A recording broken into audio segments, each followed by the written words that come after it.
Alhamdulillah Anda kembali menyaksikan Tapari Tausiah pagi hari langsung dari Hotel Maxon, Jalan Taman Makam Pahlawan, masih bersama Ustadz Muhammad Salam, Masya Allah. Tadi saya mungkin minta maaf sebelumnya Ustadz Siap. ya, keliru pemirsa saya mengatakan Abdul Salam, Muhammad Salam. Ya. Oke, baik, dilanjutkan lagi. Ini menarik sekali kalimat terakhir ya, yang siapa yang mendekatkan diri kepada Allah Subhanahu Wa Taala ya akan dijamin rezekinya. Dijamin rezekinya. Ini menarik, boleh dilanjutkan lagi Ustadz. Tafadhal, silakan. Baik, bismillahirrahmanirrahim. Assalamualaikum warahmatullahi wabarakatuh. Waalaikumsalam. Ya, saya sendiri Muhammad Salam melanjutkan topik kita pada pagi hari ini, bagaimana meletakkan kehidupan yang sebenarnya dalam Islam. Jadi betul-betul kita sebagai hamba Allah Subhanahu Wa Taala yakin dan pasti ya rezeki itu tidak akan tertukar selama kita beraktivitas dan kemudian kita mengharapkan bimbingan Allah Subhanahu Wa Taala. Jadi sekarang ini banyak orang yang menghalalkan segala cara. Katanya Ustadz banyak jalan menuju Roma. Ya, banyak jalan menuju Roma. Pokoknya yang penting dapat, tidak memikirkan bagaimana cara mendapatkannya itu. Ya, padahal ya ayyuhalladzina amanu, ya hai orang-orang yang beriman, halalan thayyibah. Ya. Jadi cari rezeki yang halal dengan halal yang thayyibah.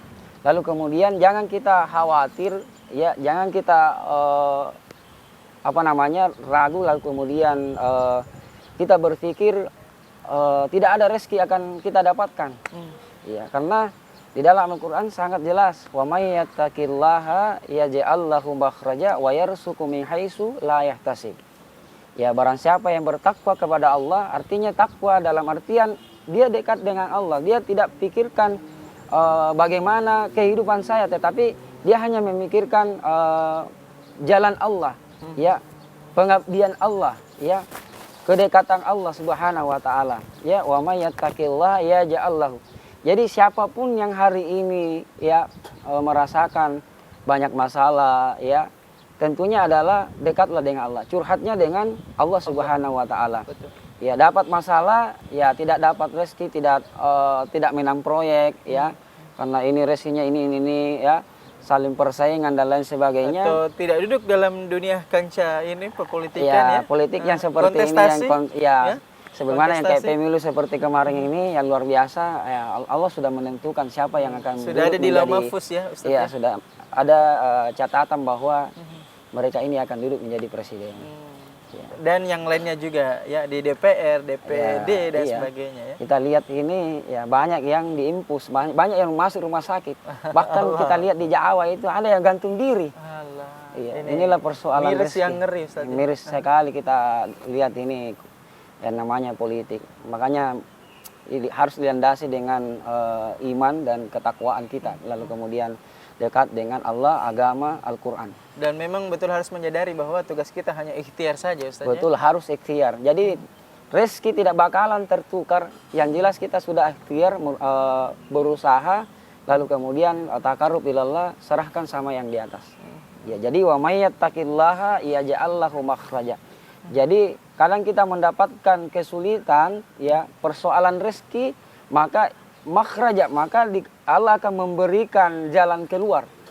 Ya, lalu kemudian dikasih rezeki yang arah yang tak disangka-sangka. Ya, makhraja wa yarzuqhu min haitsu la yahtasib. Allah akan kasih jalannya. Jadi setiap masalah, ya, Allah kasih jalannya. Yang penting kita dekat relnya ini adalah ibadah. Ya, dikasih rezeki dari arah yang tak disangka-sangka. Betul. Ya.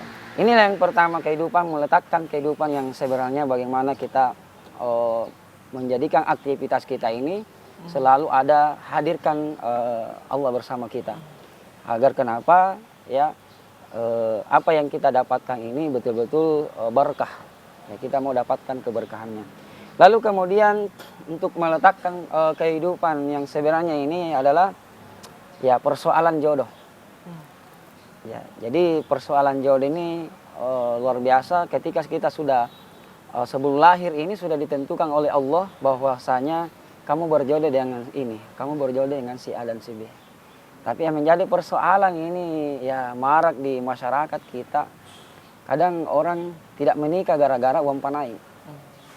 Ini yang memberatkan, yang menjadi patokannya adalah uang panai. Bagaimana Ustadz kemudian agama kita memandang dengan hal-hal yang berhubungan dengan adat istiadat yang istilahnya adat tersebut sebetulnya bukan haram di agama, bukan juga halal. Ya. Artinya seperti uang panai. Uang panai ini kan dia bisa istilahnya memberatkan seseorang, dia bisa juga menguntungkan, dan dia bisa sah-sah saja sesuai dengan kemampuan seseorang. Itu bagaimana sih korelasi kalau kita bandingkan antara ajaran agama kita dengan budaya kita seperti uang panai? Apakah ini bisa dianggap wajar atau sebaiknya tidak usah seperti itu, atau gimana itu Ustadz? Ini kan dilema sebetulnya, banyak orang dilema. Itu Iya. gimana? Jadi memang saya pernah mendapatkan itu, saya sendiri yang terjun langsung di lapangan bahwa